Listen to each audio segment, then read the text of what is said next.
المنجم مو بس واحد بيفتح الكف، المنجم صار منصب وطني، صار محلل سياسي واقتصادي ونفسي واجتماعي، لك وكمان خبير أرصاد جوية، طبعا من غير ما يدرس شيء.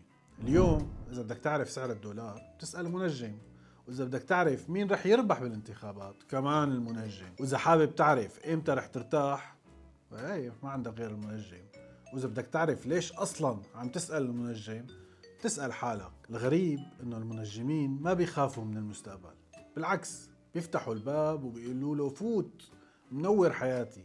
بس الناس بتحب تسمع التوقعات مو لأنها دقيقة، بس لأنه ترحم قلبها شوي. المنجم ما بيبيع حقيقة، المنجم بيبيع راحة نفسية، وطبعا مغلفة بشوية بخور. بين قوسين فينا نقول مو مهم إذا التوقع صار، المهم إنه نقال.